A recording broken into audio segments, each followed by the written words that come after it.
Again, these are going to be tailor-made deals. They are not going to be off-the-rack deals, as the president has called it, and he has directed his entire trade team to be part of this effort. So that includes Secretary Besson and our National Economic Director, Kevin Hassett. It also includes Secretary Lutnick, Peter Navarro, the entire trade team, Jamison Greer, who was on the Hill today. Everybody who was involved in this incredible, fair, reciprocal trade agenda will continue to be involved in negotiating these deals. And then yesterday, Goldman Sachs put out a research note. It put the odds of a recession at 45% within the next 12 months, up from 35%. But Peter Navarro guaranteed last night no recession. Does the president agree with him on that? I know that the president in the past has been leery of making definitive statements on that. I can speak for the president, and I can speak for the optimism that he sees in our economy every day. Again, when you talk about the massive deregulatory efforts that are happening across the board, when you talk about how oil prices are down, gas prices are down, egg prices are down, we're cutting costs for the American worker, for the American consumer. We also see trillions of dollars of investments pouring into this country every day, and we're working hard now on the tariff side of the president's economic agenda. But don't forget, the next side of this is tax cuts, and we're counting on Capitol Hill to get those done, the largest tax cuts in history. Does that mean that without those tax cuts coming through, that the likelihood of a recession is greater? No, that's not what I said. I'm just saying be mindful of the whole of government economic approach that this administration is taking every day. Sure. Go ahead. Thank you, Karoline. You just said that one of the reasons these tariffs are going into effect is that some countries have been ripping off the United States, but some of the tariffs target countries like Madagascar, Bangladesh, with very high levels of poverty. So can you explain how the president wants to correct the deficit with those countries? Is there a plan, for example, to onshore the textile industry that these countries are known because, and, just like, can you be specific about those, like, low-income Sure. countries? Well, first of all, the reciprocal tariff rates that were implemented by country were focused on the monetary tariff that those countries have imposed on the United States, but also the non-monetary tariff barriers and the regulations, if you will, that have been put into effect over the years, making it harder for America to export to these countries. These were very carefully crafted numbers. There was also a 10% baseline tariff across the board, as well, as you know. Moving forward, the president will talk to any country that picks up the phone to call, and I can tell you the phones have been ringing off the hook, wanting to talk to this administration, this president, and his trade team to try to strike a deal. And it's because the world knows that they need the United States of America. They need our markets. They need our consumer. The president has a lot of leverage on his side because he has the best economy and the best country in the world that he leads, and he knows that. And it's about dang time we finally have a president who uses that economic leverage to benefit American workers. And that's what the president is trying to do. Maggie. Karoline, thanks. Does the president endorse something that Howard Lutnick said on television this weekend, which was that the army of millions and millions of human beings screwing in little screws to make iPhones, that kind of thing is going to be moving to the U.S.? Is that how the president envisions manufacturing shifting? And if so, how long would that take, roughly? The president wants to increase manufacturing jobs here in the United States of America, but he's also looking at advanced technologies. He's also looking at AI and emerging fields that are growing around the world that the United States needs to be a leader in as well. So there's an array of diverse jobs, more traditional manufacturing jobs, as you discussed, but also jobs in advanced technologies. The president is looking at all of those. He wants them to come back home. But iPhones specifically, is that something that he thinks is the kind of technology that can move to the U.S.? Absolutely. He believes we have the labor, we have the workforce, we have the resources to do it. And as you know, Apple has invested $500 billion here in the United States. So if Apple didn't think the United States could do it, they probably wouldn't have put up that big chunk of change. Elena. Hi, Caroline. It's clear the president has found the world's attention with these tariffs. Is he considering at all potentially holding off on imposing some of them before the deadline, or maybe later, reversing them because he's having these negotiations and having these good talks with other leaders? The president was asked and answered this yesterday. He said he's not considering an extension or a delay. I spoke to him before this briefing. That was not his mindset. He expects that these tariffs are going to go into effect. And you said something very important, Elena, in your question. You said the president has captivated the attention of the world. Absolutely he has. And it's about time we have a president in the Oval Office who is putting the world on notice and is putting the American people first and again is using the leverage of the United States to negotiate good trade deals. Just a quick follow-up. There's been some public sparring between Elon Musk and the president's trade advisor, Peter Navarro, on some of these tariffs. Musk actually referred to Navarro today as being, quote, dumber than a sack of bricks.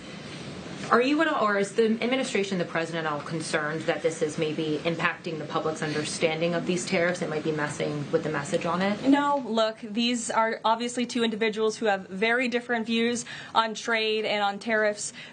Boys will be boys, and we will let their public sparring continue. And you guys should all be very grateful that we have the most transparent administration in history. And I think it also speaks to the president's willingness to hear from all sides, that he has people at the highest levels of this government in this White House who have very diverse opinions on very diverse issues, but the president takes all opinions in mind, and then he makes the best decision based on the best interests of the American public. Deanna. Thanks, Caroline. On Truth Social today, Trump was talking about one-stop shopping talks with foreign leaders, bringing leaders to the U.S., to Washington, and talking to them about tariffs, but also other topics. So is that part of his strategy to bring the leaders to Washington and trying to get deals, outside of tariffs on foreign policy issues as well? I think the president, again, is going to have a custom, tailor-made approach to each and every country. And if that means discussions of foreign aid, of our military presence in these countries, how those troops are paid for, come to the table, that could be part of the negotiation in these economic negotiations. But it's the president's economic team who will be leading these. These are tariff and trade negotiations. And yes, they will be one-stop shopping for each and every country. They will be, as the president said again, tailor-made, not off the rack to each and every country, based on America's needs. And can you confirm? How are you? Thank you so Good. much, Kara from Lindsay TV. So President Trump has designated Tren de Aragua as a foreign terrorist organization and deported its members while also moving to restrict Venezuela's oil exports. Is the administration preparing additional military or economic actions against Venezuela and the Maduro regime? And my second question is about Supreme Court Justice Amy Coney Barrett. Is the administration have a comment on her decision to go with the liberals and go actually with the Tren de Araguas? This is the same justice that actually sided against January 6th hostages last year. So is the administration have a comment? Are they disappointed in Supreme Court Justice Amy Coney Barrett? To your first question, I don't have any actions to read out in terms of Venezuela. The president has imposed secondary tariffs on the Maduro regime and on Venezuela in the form of oil, which is obviously going to have a crippling effect on the Maduro regime, and that's the intended effect of this administration. As for the justice you mentioned, as for the Supreme Court, we've made our feelings very clear. We believe this was a massive victory. Certainly, we wish this was a 9-0 decision because we firmly believe that the president was well within his constitutional authority, and the Supreme Court made that very clear last night, and they put Judge Boasberg in his place. We called on the Supreme Court to rein in these judges who are acting as judicial activists, not real arbiters of the truth and the law, and that's exactly what we saw the Supreme Court do yesterday. Christian. Thanks, Caroline. Now that the president's reciprocal tariffs are here, going into effect tomorrow, what's the status of the ERS? When will they actually start collecting revenue? And will that be nested under CBP or somewhere else entirely? It's something Secretary Lutnick has taken up, so I defer you to the Department of Commerce, but it's something that he and the president believe quite strongly in, and it's a promise that they intend to keep to the American people. Real quickly, can you explain why the president opted to send Secretary Hegseth to the dignified transfer last week instead of attending himself? Sure. The Secretary Hegseth was there to represent the administration. The president has expressed his condolences to these families, as have I from this podium. Shelby. Thank you. The president's trade representative this morning told senators that the president does not intend on carving out exemptions for products and companies when it comes to tariffs. But would the administration consider changing that stance should bankruptcies begin among U.S. companies who are dependent on China trade? I won't get ahead of the president on any exemptions or his decision on that. I will leave that to him. But again, we're looking at this country by country and based on the needs of the American people and the American workforce. And one more. Can you walk us through how this specific tariff plan was decided on and which advisor came up with it? The reciprocal tariff plan? It was a plan that was discussed by the president's entire trade team over the course of many, many meetings, and the president ultimately decided on which way to go. A few proposals were given to the president. There was debate and discussion, and the president made his decision. And as you've seen very publicly, the entire trade team is on board with this plan and the negotiations that will ensue because of it. Sure. Caroline, on Iran, given what's going to be happening on Saturday, what exactly is the current administration doing to stop Iran's funding of terrorist aggression worldwide that the previous administration wasn't doing? Well, first of all, when it comes to Saturday, I won't get ahead of the president. He has said there will be direct talks with Iran on Saturday. I won't further any details from this podium for obvious reasons, security reasons. It will, provide an update as we always have. However, when it comes to Iran, the president has reimposed crippling sanctions on the Iranian regime, and he's made it very clear to Iran they have a choice to make. You can strike a deal with the president, you can negotiate, or there will be hell to pay. And as the president said yesterday, if they don't choose to move forward with diplomacy and a deal, which is the direction we do see them headed in, there will be grave consequences to pay. To the back row.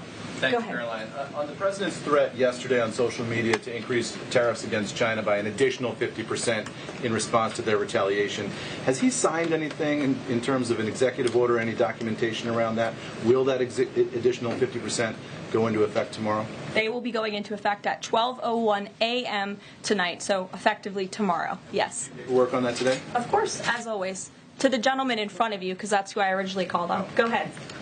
Over the weekend, President Trump said that he would be willing to have U.S. citizens deported to El Salvador with the cooperation of President Bukele. How would that work legally, and how many people would potentially be available for that operation?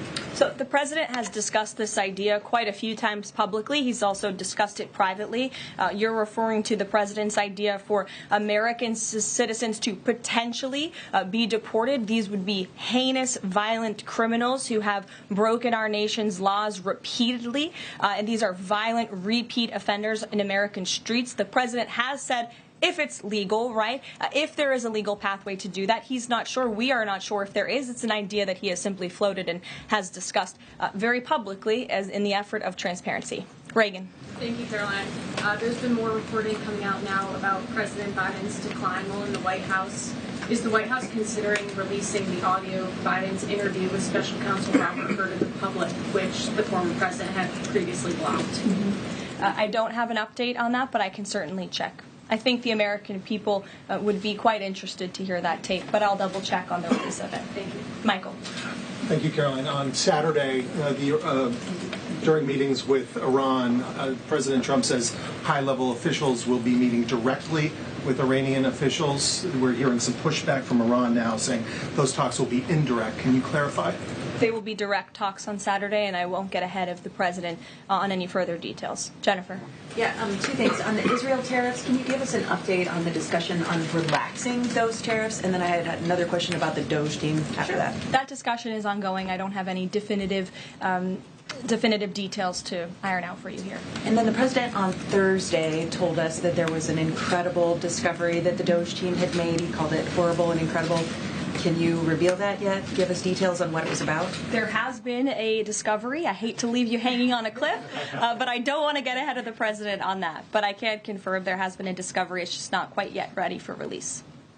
Go ahead. Caroline, thank you. I was calling on the young lady behind you, but I'll come to you after, Ed. All right. Not discriminating here. The president is meeting today with House Republicans. Can you say who is in that meeting and his message to Republicans that are skeptical of the Senate-passed budget framework?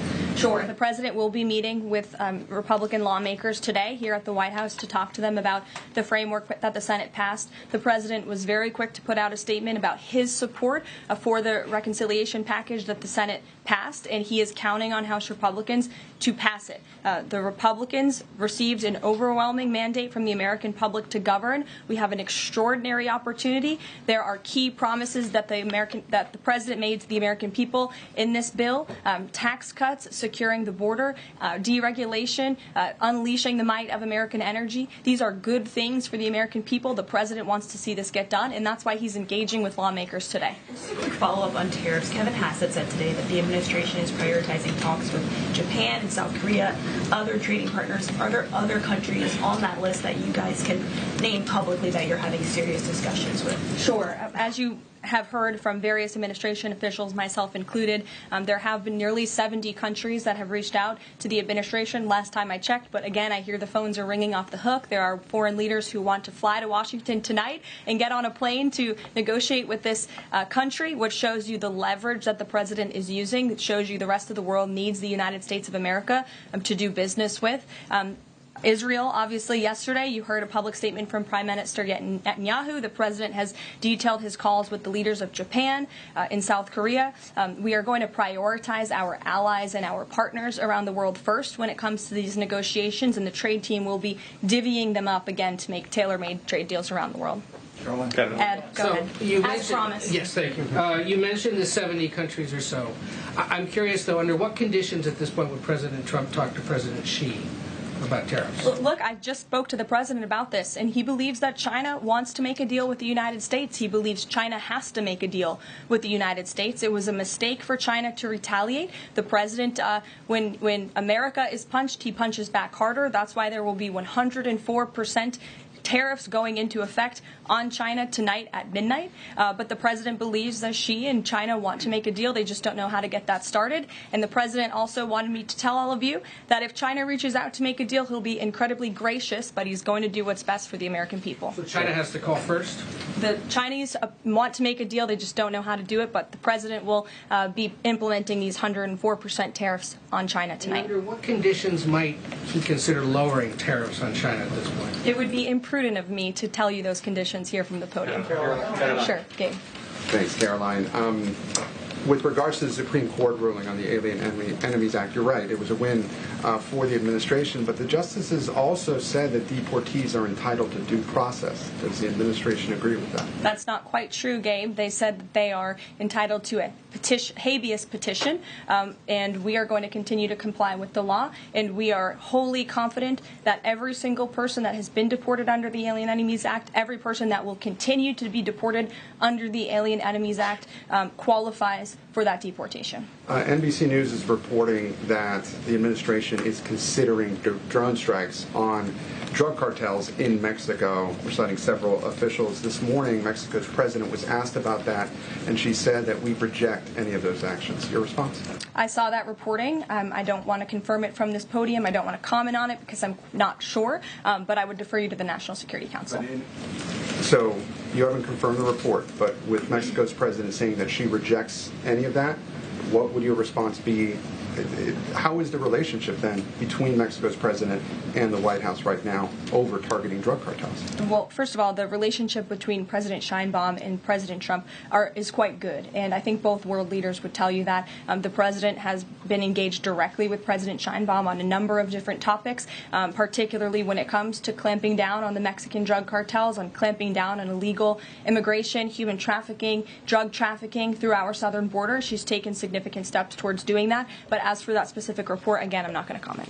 Caroline, two questions on trade. First, as a part of these negotiations, is it possible for countries to lower their tariffs below that 10% bare minimum that's been set? Again, I'll leave that to the president to make those determinations, but I can tell you that 10% universal baseline will go into effect as these negotiations are ongoing. Got it. And then what is your thinking just as far as low labor cost countries? Like if you've got a country like Vietnam that wants to negotiate, but obviously they have some advantages in terms of trade, in terms of the people there are not paid as much as American citizens. What is kind of the thinking? Can they still achieve a good kind of trade outcome with the United States? Well, again, you're right to point out that different countries have different labor markets. They have different skills, if you will, different resources, and the president is going to take all of that into account. His team will take all of that into account when they're negotiating these deals. I do just want to point out one thing, that the president, everybody in Washington, whether they want to admit it or not, knows that this president is right when it comes to tariffs and when it comes to trade. In fact, Democrats have long said that the United States of America has been ripped off by the countries around the world. They just don't want to admit it now because it's President Trump who is saying that. In June of 1996, Nancy Pelosi spoke on the House floor.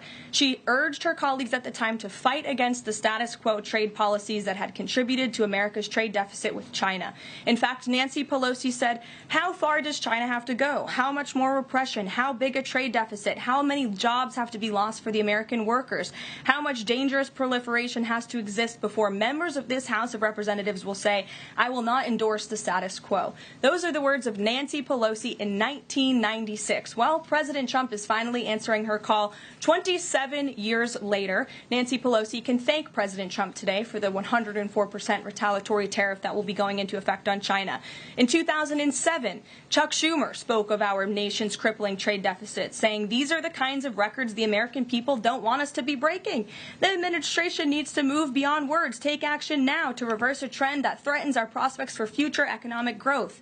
And Chuck Schumer said that in 2007. Finally, in 2025, President Trump is taking action. Recently defeated Democrat Sherrod Brown said on deficits in 2012 that our deficit then at China had reached an all-time high, and it was on pace to exceed last year's record. The trade deficit had cost American workers millions of jobs at the time.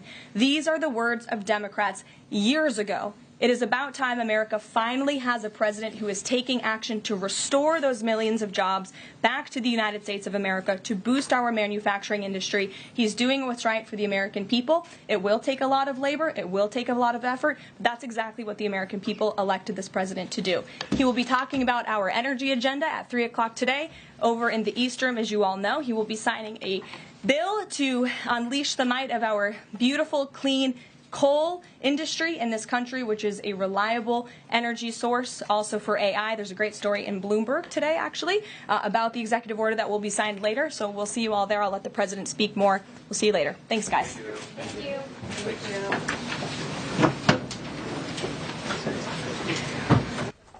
Well, that was the White House press secretary facing reporters coming out swinging as usual. She kicked things off with a win for Trump.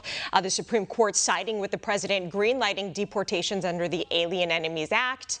Trump's emergency request granted. Judge Boberg's March 15th ruling trying to toss it, blocked. Trying to block it, tossed. That is. But the High Court did set limits. Judicial review still required, meaning accused gang members must get a fair shot in court. And then came the tariffs. Over 70 countries, including major players like Japan and South Korea, are now willing to come to the table, hoping to strike a deal after Trump's sweeping tariffs are set to kick in tomorrow. She zeroed in on China, our adversarial monster, noting it's hitting back with 34% retaliatory tariffs, also starting tomorrow. But according to her, China wants a deal, but doesn't know how to make that deal. So Trump is ready for the phone call from Xi. In the meantime, Trump is threatening a 50% tariff hike on Chinese goods, bringing total duties to 104% unless the communist country plays ball. As for how long the trade war could last or when Americans will start feeling benefits, no timeline given. When asked about the risk of a recession, no direct answer. Instead, she pointed to the bigger picture. The deregulation, lower oil and egg prices, trillions in new investments coming to the U.S., tax cuts on the horizon, which she claimed will be the biggest in U.S. history. So the bottom line, the message from the White House is be patient, brace for big-time payoffs for America. One America News Network, your source for credible, honest, unbiased reporting from around the world, has just launched a live 24/7 365 days a year uninterrupted cable feed on YouTube. And it's only $5.99 per month. Now you can watch One America News Network live, anytime, anywhere in the world. Go to our YouTube page and click here to become a member today. One America News Network, your source for credible, honest, unbiased reporting from around the world, has just launched a live 24/7 365 days a year